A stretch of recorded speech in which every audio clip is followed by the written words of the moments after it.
Welcome back to the Talk Yours podcast. We are currently in the days after the NBA All-Star break, which means we are in a barren wasteland of no basketball, aside from some college hoops, which means it's the perfect time to do some power rankings and look at the state of the league. This was something we were doing a lot earlier this season, but when it comes to basketball, it's a little bit hard to do a power rankings every week and have it stay relevant. So we're bringing it back for this week. This is something we'll probably try to do a little bit more as the season winds down. But these are our post All-Star break rankings for the NBA. Corbe, do you have anything you want to say before we get into it? Nothing else. Let's get right into the power rankings. I really did miss doing them every single week and arguing with you about them. Let's go ahead.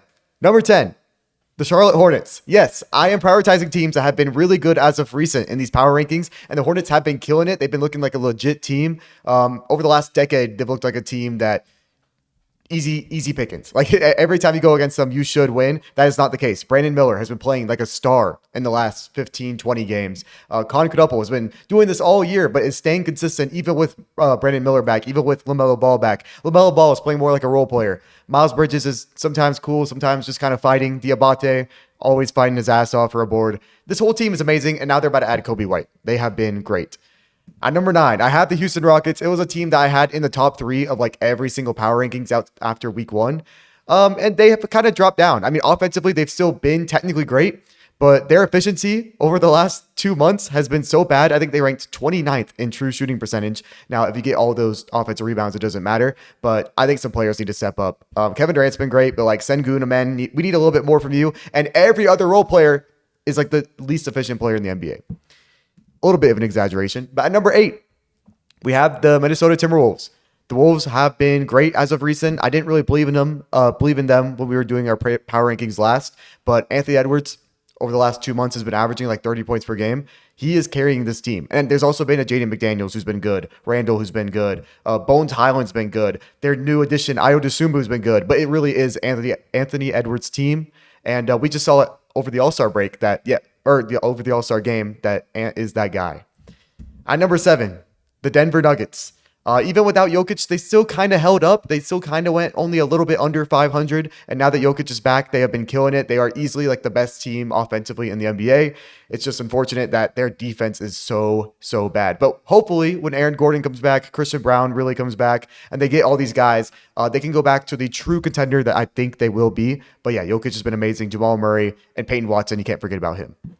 At number 6, the New York Knicks have actually stepped up defensively. They've been like the best defensive team over the last 15 games in the league, which is insane because they have a guy like Brunson and they have a guy like Cat. But when every other player is playing great defensively, then they're going to be great. I mean, you have OG, McCall, Josh Hart. You know who's getting more minutes now? Landry Shamet has been a better defender as of recently. They have now Jose Alvarado, who's averaging like 14 points per game on 20 minutes per game. So overall, they've been amazing. They just got Jeremy Sohan, so I can't wait for them to really step it up. At number 5, the Boston Celtics. Even without Jason Tatum, they are one of the best defensive teams in the NBA. I mean, you talk about almost every single player, even a guy like Peyton Pritchard, a little 6'1", 6'2" white dude, is actually doing his thing defensively. And then they have a Jordan Walsh off the bench. They have a Hugo Gonzalez. They have just a lot of guys. They just got Vucevic, who's not great defensively, but hopefully he can buy in. And Jaylen Brown's been doing his thing, even with Derek White struggling. At number 4, the Cleveland Cavaliers have really stepped it up, especially after the James Harden trade, where I believe they've won 4 games straight with him, maybe 3. The Harden's been great. Donovan Mitchell consistently has been great. Evan Mobley, the 17-9 guy, he's been averaging 17-8, a little bit under, but you know what? He's Mr. Consistent.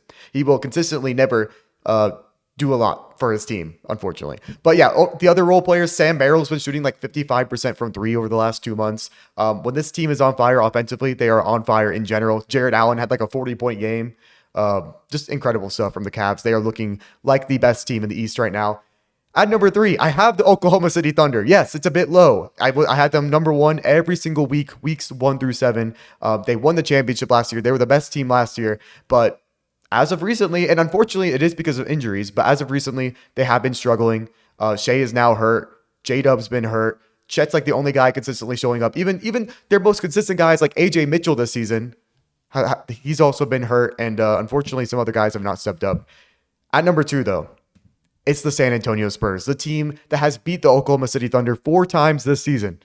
Victor Wembanyama has been playing amazing, averaging 25 points per game in the last 2 months, doing his thing defensively, rebounding wise. And then everyone else, I'm not going to say anyone else is a clear second because Stephon Castle's been doing his thing.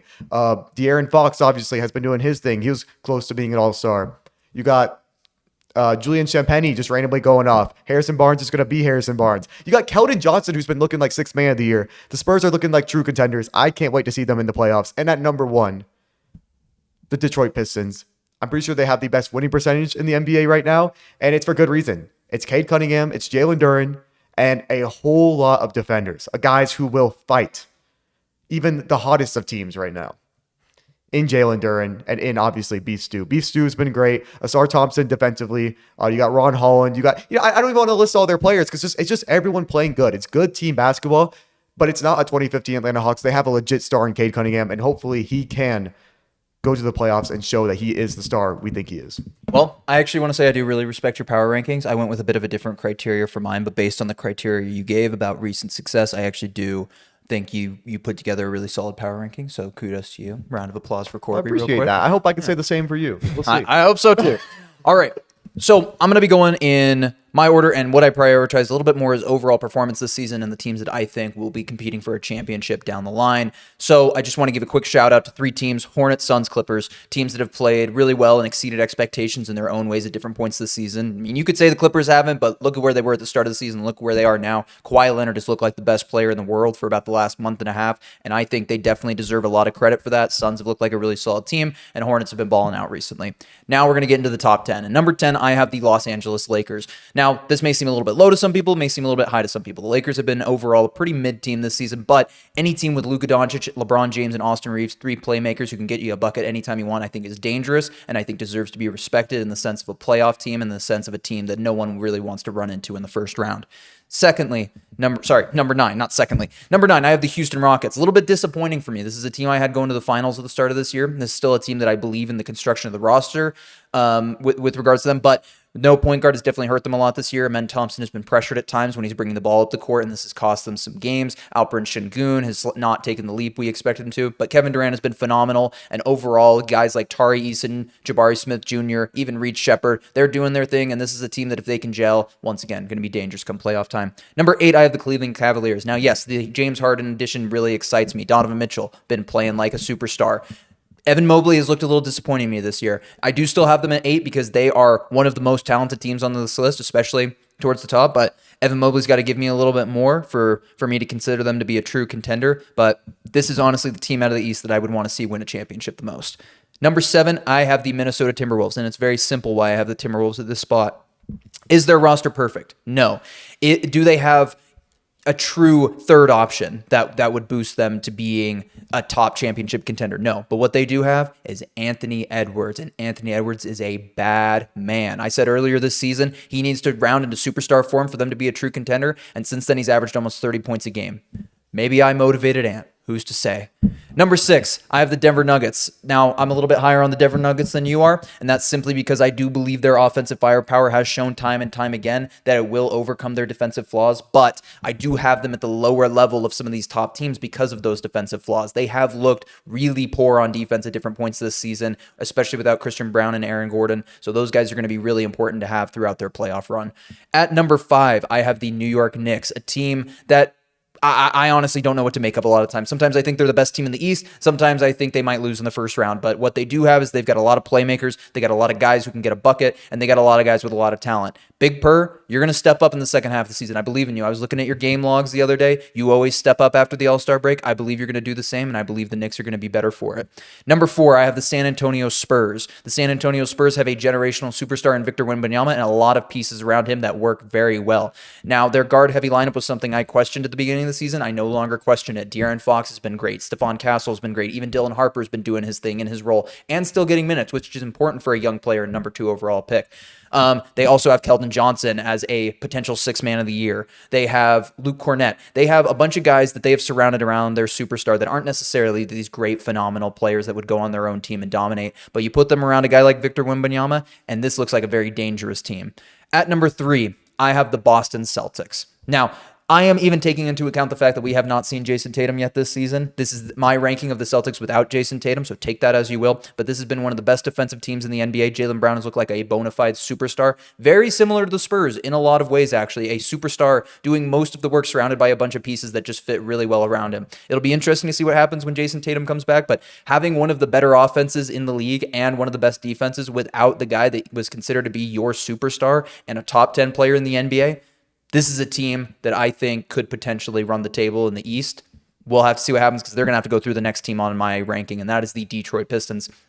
The Pistons seem to develop this identity of defense whenever they get good, and they've done the same thing this year. They have been the second best defensive team, wherever you want to rank them relative to the Thunder. They've been right up there with them the whole season. Like you said, they have the best winning percentage in the NBA. That definitely deserves its credit. The Pistons have looked phenomenal this year. I picked them to go to the finals at the beginning of this year. I'm hoping that prediction holds. But at number 1, I do have the Oklahoma City Thunder. Now, they have looked disappointing at times this year. They have looked vulnerable, and they have not looked like the dominant team that we saw in last year's regular season or at the beginning of this one. But I have been given no reason to believe that a healthy Oklahoma City Thunder team will not and should not compete for a championship and be the favorites to win the championship come April and May. So for that reason, I'm going to still leave the Thunder at number 1 until I am, proven that I should do otherwise.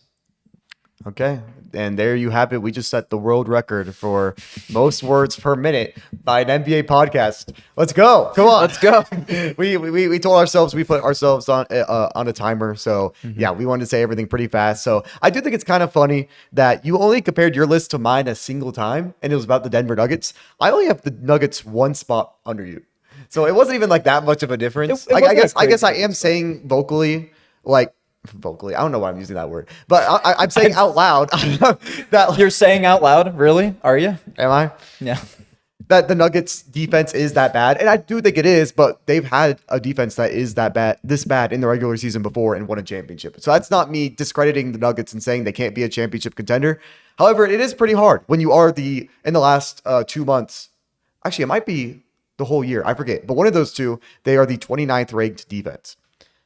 Or was that the Lakers? Man, I really need to write these stats down. I'm pretty sure. I mean, we can go off on that whenever, but yeah. I don't like. Okay, and I understand that reasoning, sure, but you can't use the playoffs in these power rankings. I don't think we're not that close. I don't think that's what a power rankings is.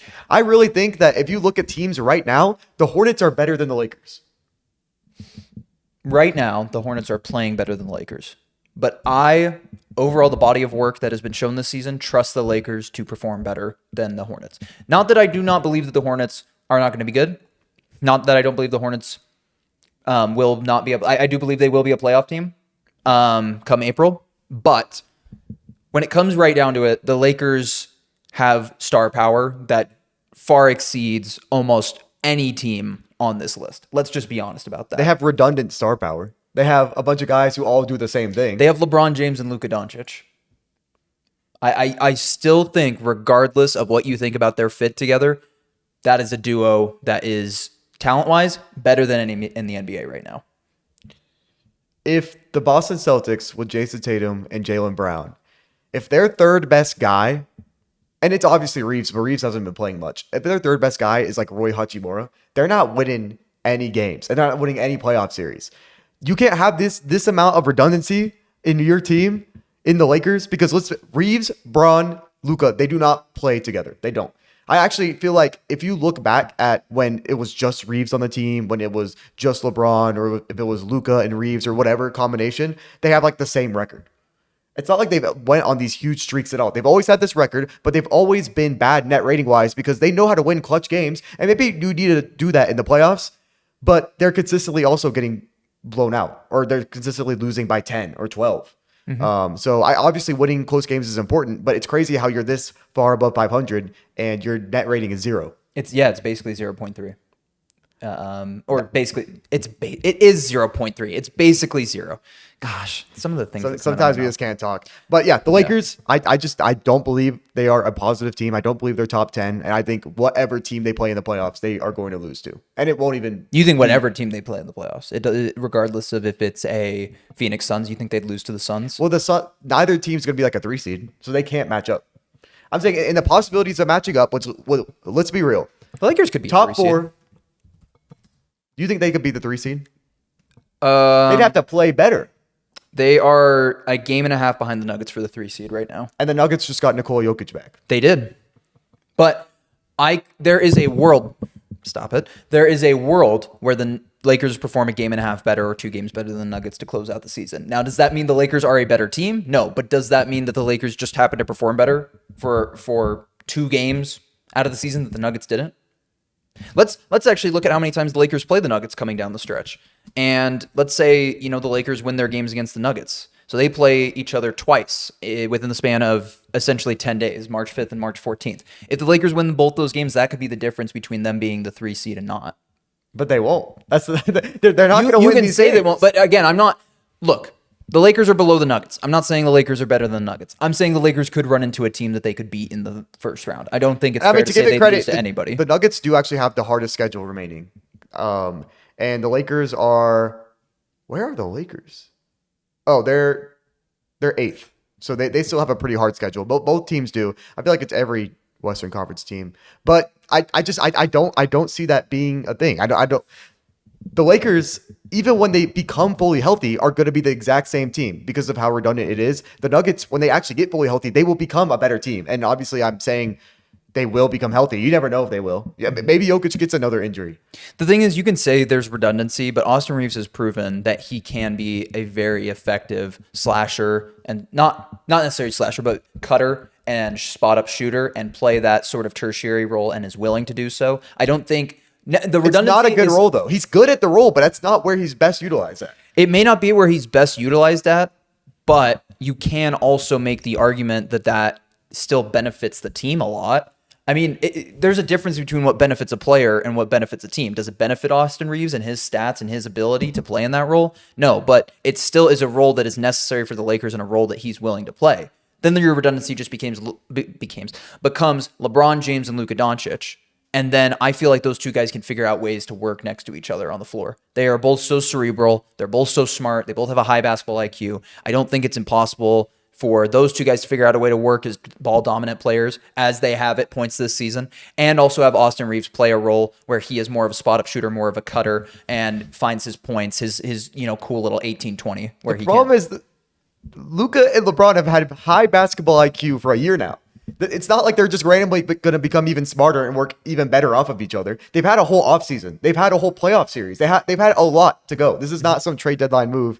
And what I will say this season is that Luka Doncic has been hurt for periods of time, LeBron has been hurt for periods of time, and Austin Reeves has been hurt for periods of time. And you made the argument that they have been just as good when all those guys have been hurt, and that is an argument that you can make, that they're just as good regardless of who's on the court, and it doesn't matter if all those guys are on the court, they're going to be the exact same team. Or you could make the argument that that team has not been healthy enough to truly see what they're going to look like come playoff time. LeBron didn't play to start the season, and then Luka was out, and then Reeves was out for an extended period of time. How many games have those 3 actually played together this season?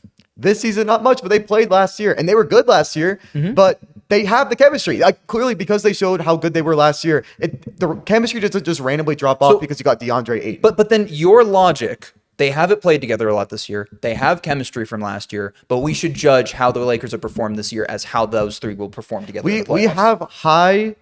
We have a lot of data that shows 2 of them playing at the same time. Maybe not all 3, but 2 of them. And the 2 of them, it hasn't been much. I just don't think adding the 3rd is going to make this world of a difference. At the end of the day, the other role players suck. Roy Hachimura is not good. They have DeAndre Ayton, not good. Honestly, they traded half their team at the deadline, so I don't even remember who's on the team anymore. They traded let's take a look. Gabe Vincent. They traded Let's take a look at the roster. They have a Jared Vanderbilt, not good. They have a Marcus Smart, not good. Jared Vanderbilt, not good in his current role. Okay, so what role? He has to be surrounded by other shooters. You can't expect him to be a guy that can spot up in the corner. And the Lakers don't have other shooters. Is Roy Hachimura a shooter? You're telling me you don't believe in Kobe? You don't believe in Kobe Buffkin? Oh my God! Of course I want to believe. He's not going to get the minutes. If he got the minutes, he'd be a better fit than Reeves. Maybe he will get the minutes. Okay, so we have Luke Kennard. That's a pretty solid addition to put next to LeBron James and Luka Doncic. Luke Kennard, there's a reason he went for literally no value. He's great. He's a 50% three-point shooter. Don't get me wrong. He's a cone. And they already have so many cones. They have Luka. They have LeBron. They have Ayton. They have all these cones already. Yeah, let's just go ahead and add a 4th. And maybe, just maybe, if everyone's already a cone, then adding a 5th one and saying, hey, at least we have a 50% shooter, maybe that's going to help. Maybe. But we haven't seen it yet. So there's no reason to give this team the benefit of the doubt over the team that's already killing it in the Hornets. I'm not giving. Okay. And the Hornets have been playing good teams. They've been beating the Rockets. They've been beating Listen, the Hornets have played good teams. They played good for about a month. Let me see the Hornets play good for the rest of the season. I believe that they will. Let's not cut out 60%. They've been good for like 7 weeks. That's not a month. That's almost double. That's almost double what you said. All right. They've been good since the beginning of the calendar year. Maybe that's Listen, and maybe they'll continue to be good. But there's reason to believe they will continue to be good because Brandon Miller got healthy and they finally decided to be good. Mm-hmm. Before Brandon Miller, their record without him was like 2-15 or something along those lines. So there is reason to believe. I don't see it with the Lakers. Another thing that we heavily disagreed on, and again, you're using the playoffs, but even if you're using the playoffs, not using the playoffs, the Cleveland Cavaliers are a top 5 team in the NBA.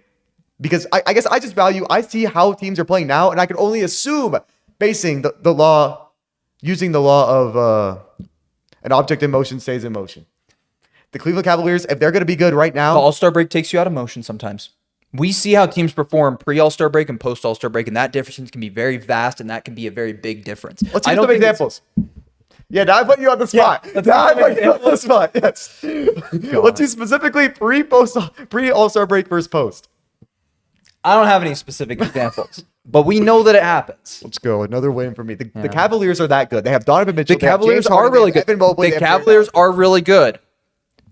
There is a reason he's called Honeymoon Harden. Now, my opinion on James Harden has gotten a lot better in recent years, and I want to see James Harden win that championship, but James Harden is a box of chocolates. You do not know what you're going to get with him. You have no idea what James Harden is going to look like the rest of the season, the playoffs. You don't know. He could be the best player on the court, or he could play your team out of a series. You have no idea, especially at this stage of his career, what you're going to get out of James Harden. Now, if James Harden plays good, like I said, the Cleveland Cavaliers are the team I'd want to see win a championship the most out of the East because Donovan Mitchell and James Harden both deserve a championship. Donovan Mitchell's been playing incredible, and he's a guy I have confidence will not drop off in the playoffs.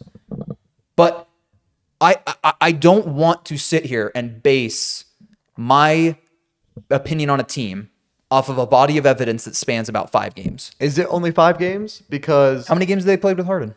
With Harden, it's like 4, maybe 5. But the last month and a half, again, I like basing things off a month and a half because it's a good enough sample size, but it's recent enough. They were before 2026, they were 3 games above 500.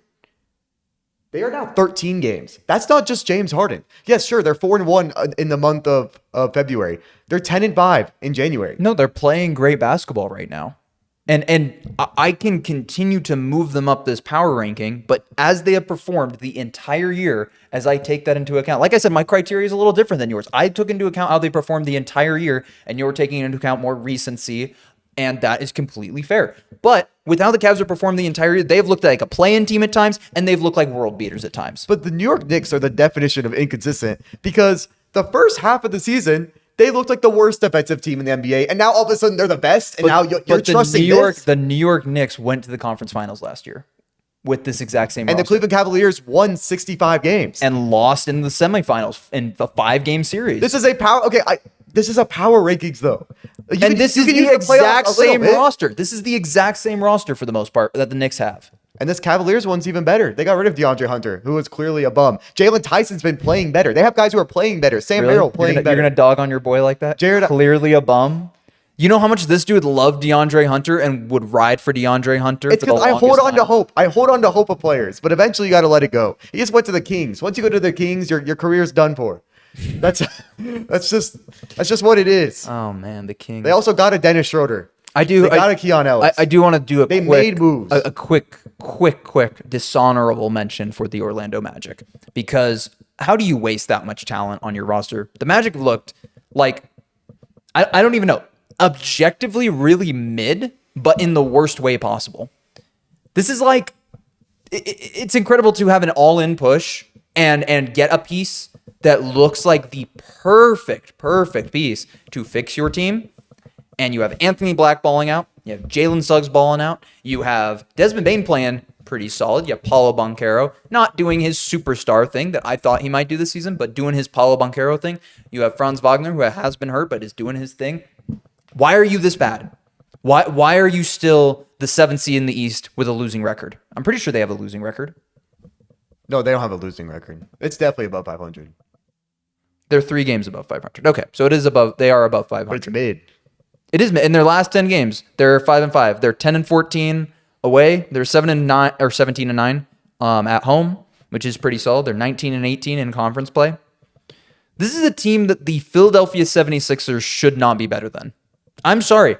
I think the Sixers have a solid roster, and I think they have Tyrese Maxey, Joel Embiid, VJ Edgecombe, a lot of guys that can get you a bucket, Quentin Grimes.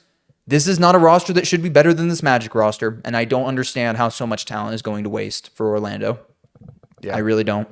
Orlando sucks. Last thing I want to talk about is me having the Thunder at 3 versus you at 1. Mm-hmm. I just think, okay, it really doesn't help that Shea is hurt, but I didn't really base it around that. I genuinely believe that this roster isn't as talented as their record says, and I think they should have made a move at the deadline. Well, I was talking about they actually should have made a move before the season started. You have been saying that for a long time. They should not have settled, and now it is literally showing that their offense is horrendous without Shea.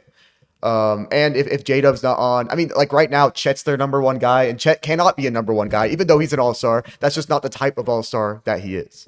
Yeah. So I genuinely think that if Cade's not playing, if Wemby's not playing, and if Shea's not playing, this is the ranking of the teams. Like the Thunder are actually 3rd. Now, obviously, Shea's a great player. I would even go as far to say he's the best player in the NBA, or that's how he's been playing. But you can't ignore that fact because one little injury happens in the playoffs or to end the season, and yeah, things can tank. I mean, the Thunder were far and away the best team in the NBA to start the season. But you wanna talk about injuries in the playoffs. You have the Cleveland Cavaliers at 4, where James Harden has gotten hurt in the playoffs a number of times. But this is literally not based off the playoffs. But you're saying one little injury happens. I mean, do you believe? And I don't think it's hard to believe that, but that the Cleveland Cavaliers are when it comes to injuries more unlikely to suffer bad luck with injuries than, like, let's say a team like the Knicks, let's say a team like the Nuggets, let's see a team like the Wolves, right? I don't get what you mean. Well, the only reason I brought up injuries is because Shea has been hurt. And I'm saying that if Wemby got hurt, which he was actually during the season, or if Cade Cunningham got hurt, these teams would still be better. So I'm not really... But you're not basing it off of injuries. So then why even take injuries into account? Well, I like I said at the beginning, I said it doesn't help that Shea's not hurt, but I don't really have it taking it into account. But I was just emphasizing how bad the team is. That's fair. I don't think the Thunder are that good of a team. I don't think they're some all-time team. And like it's crazy because after they won the championship last year, I wanted to put them there because of the regular season wins. But it's not an all-time team. They probably lose to like a 24 Celtics. My problem with that is that you are saying that without Shea Gilgeous-Alexander, this team's roster looks worse. Yeah. That is a possibility, for sure. But this roster perfectly fits around Shea Gilgeous-Alexander. It doesn't really matter that without Shea, this team isn't going to do anything because they weren't going to do anything anyway without Shea. They're not going to win a championship without Shea, no matter how good the roster looks. I'm even talking about when Shea's on the bench. It's not even when he's hurt. When he's not on the court, it's not a good team. And now they have... You're not going to rely on Jalen Williams to be a number 1 offensive guy, or Chet, or AJ Mitchell, or anyone. But no one has to be this number 1 offensive guy. They can play team offense. You do need Jamal Murray to be the number 1 guy when Jokic is on the bench. You do need honestly, the Pistons, that's a whole other thing. But like a James Harden's going to step up when Mitchell's on the bench. A Karl-Anthony Towns is going to step up when Brunson's on the bench. Also, I do want to say, even a Julius Randle. I get we have ragged on Jalen Williams over the last month. But last year, he showed that he can step up and be a number 1 option when it matters in the playoffs. Did he? Did he play that great? 45 points in Game 5 of the NBA Finals. Okay, that's one game. Let's look at his averages. That's the biggest game. That's like the biggest game of the season. It's the biggest game, but if he doesn't do that, they lose that game and potentially the finals. They went 7 with the Nuggets when they shouldn't have. When they were a way better roster, when the Nuggets were dealing with way more injuries. The Nuggets have the best player in the world. He wasn't playing like it. Shea was outplaying Jokic. So let's not use that argument. Shea was outplaying Jokic and still it went 7 and still it was a close series. Let's remember, as much as like, yes, the Nuggets played them close, there was some fluky stuff that happened in that series.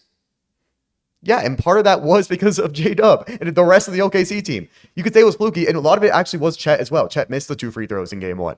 But I'm pretty sure J-Dub also had some choking moments. I just couldn't think of any at the top of my head. If we went back and watched the series, that'd be interesting to look at. But Jalen Williams, I just remember being disappointed after that playoff run. I do kind of want to go and look back. I want to see what he averaged for the entirety of the playoffs. It will be a little bit skewed because that first round was so dominant, but it's dominant for everyone. They averaged 21 points per game on 45% of shooting from the field, 30% from three, and then 79% from free throw. What do you do? Like rebounds, assists, steals? I mean, 5.5 rebounds, almost 5 assists. So he got those assists. I remember because he had to, because he has to be the number one offensive guy in a role I just don't think he should have. I think in the modern NBA, when there's so much offensive talent, Jalen Williams is not a number 2 guy offensively. Now, if you want to say overall as the second best player, sure, because defensively he is amazing. He will get steals. Some of these points are just literally wide open fast breaks because the Thunder are so good at forcing turnovers. But Yeah. But that is my problem. He's scoring so much from fast breaks that this is even inflated. Like when it comes to a half court setting, obviously Shea's going to be the guy. But when Shea's off the floor, it just did not look good. So I think the Thunder should have made moves, and I think they are the number 3 overall team. I think the Pistons are better. And honestly, right now, we could talk about it for like a whole video or a whole section of a podcast later.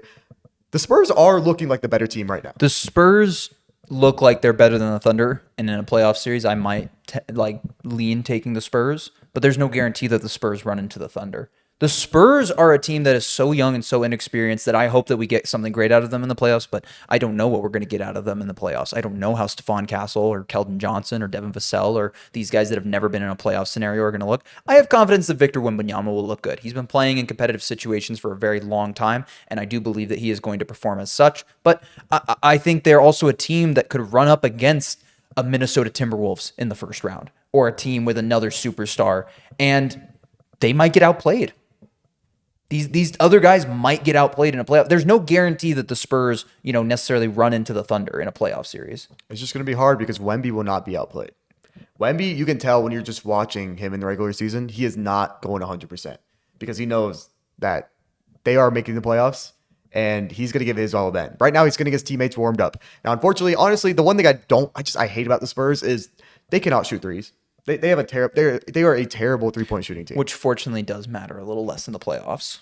It does. So, I mean, if you could just play better through 7 games and force more turnovers, then that's great, which the Thunder can do as well.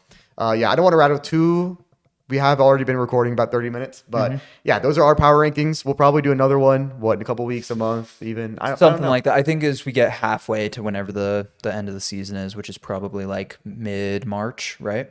Yeah. Yeah. So we'll see. Maybe Shea plays a couple games, and I'm like, you know what? Shea will be playing. The Thunder are the best team, but maybe right now they're not showing me. Maybe I watch some more of the Thunder, Pistons, Spurs, and who is? Can I take a look at your power rankings real quick because I want to see what the other difference was. Yeah, maybe I watched the Cavs with Harden, and I'm just really blown away. I could be. The Cavs are a team that I look at and could jump up a lot in my estimation. I just love Harden and Mobley. That's the duo because I love Donovan Mitchell is always going to be one of the best players. I do in the NBA. really hope that Harden makes Mobley better, and honestly, Jared Allen. I think it might have been I think Jared Allen had his 40-point game right before Harden, but yeah, if Harden can really get Jared Allen going, that'd be amazing. We'll see. Also, the Knicks are contenders. The Celtics, they are contenders, but also once Jason Tatum comes back, hopefully when he does, because we haven't gotten too much word about him coming back. All I've heard is that he's aiming a return before the playoffs, and potentially March is what we're looking at for a return. Everything they're saying is that it's an unprecedented timeline, and that those qualifying words get thrown around a lot and maybe don't mean anything in particular. But Jason Tatum did scrimmage with their G League affiliate, and it does look like he's going through basketball drills and going through training, and he's obviously been lifting. I think there's a video of him squatting or something like that. Like he's lifting weights, he's doing all the things, he's putting pressure on his leg. It really is just going to be a matter of, I think, how quickly they want him back. Yeah. I think it's going to be a matter of how much they really care about having the number 2 versus number 3 versus number 4 seed, right? Or even 5. I think you want to have a top 4 seed. I still think even with the East being as wide open as it is, you do want a home series in the first round. I don't necessarily think you want to play the 76ers or the Raptors in the first round. Those are a lot tougher matchups than, say, playing the Magic or the Heat or the Hornets or the Hawks. Well, maybe not with the way the Hornets are playing. But if they're content, maybe they just wait till the actual playoffs. And even an unprepared, hasn't played all season Jason Tatum, that's gonna be better than a prepared Baylor Shireman. So you're obviously going to play him, even if he's a little shaken up. Yeah. And I mean, we just saw Damian Lillard win the 3. Obviously, it's different, but we just saw Damian Lillard, without playing NBA basketball for 8-9 months, win the 3-point contest. And Jason Tatum has never been this super explosive, high flying guy. he has always, I mean, he's 6'10", and his release point is so high that it really doesn't matter, if he's not exploding past guys. He can just shoot over them. And the last thing I did want to say is I spent a lot of time defending the Lakers against the Hornets, or defending them in our estimation of those two teams. Let me make something very, very clear. I like watching the Hornets a lot more than I like watching the Lakers, and I want the Hornets to be a better team than the Lakers, and I want the Hornets to make a deep run in the playoffs, and I want to commend the Hornets incredibly for the culture they've created, because one thing I noted at the beginning of this season is that I don't feel like the Hornets, despite all this potential that they have, all of this potential talent that they have, had a culture that would allow that talent to be emphasized and to be used properly, because they had no structure and they had no dynamics and no defined leader. And all due credit to their coach, because in a situation where most people would have come in and they would have, wow, that was bad voice crack. they would have tried to institute some sort of regime, a strict game plan, something like that. The head coach came in, and Charles Lee. I was not trying to forget his name, but honestly, I could not remember it off the name. top. I just forget a lot. But I do. But remember the name, because this guy came in and allowed LaMelo Ball to flourish in his personality and his role. He allowed this team to flourish in their very carefree, having fun type of nature when it comes to basketball, and letting their passion come through. I mean, we talked about it a little bit in a video. Go watch the video if you haven't seen it. I think that Hornets-Pistons fight was a great thing for the NBA, but it was also an incredible thing to see out of the Hornets, because when was the last time the Charlotte Hornets cared that much about basketball? This guy, through emphasizing what people have criticized the Charlotte Hornets for years, which is a lack of discipline and a lack of structure, has made these players care about the game of basketball to a level I have not seen in Charlotte in a very long time. Yeah, shout out Charles Lee, his second year as a head coach in the NBA, and he's doing amazing. I think he's going to probably over double his win total from the previous season. And I think if they can climb far enough, I don't know that they're going to beat a Pistons, though that would be a very fun first round series. I don't know that they're going to beat maybe necessarily the Knicks or the Celtics. If they can climb far enough, they could beat the Raptors or the Sixers in a playoff series, and that is a lot of ground that they'd have to make up in order to do that. But you know what? I'm all for the Hornets going and making a run this year. Yeah, I'm for it. I just don't think it's possible. I think best case is they get the 5 seed. Yeah, and I think that top 4 is just really good. Yeah, what team do you think they have the best chance of beating in a series? Out of the top 4 teams, I would say... Call me crazy. I know I have them at number 1. It might be the Pistons. It might be just because emotions are going to run so high in that series. I think from a scheming point, they don't really have much of a chance against any of these teams.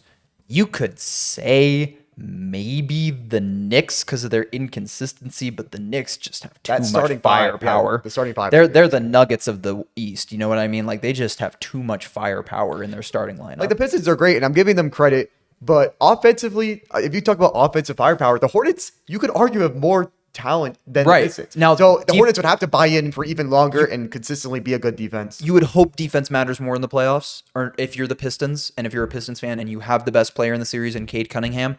But there are a good amount of unknowns when it comes to the Pistons offense, and that could become a problem, or it could go the same route as the Oklahoma City Thunder last year. Yeah. Cool. So, yeah, that's our power rankings.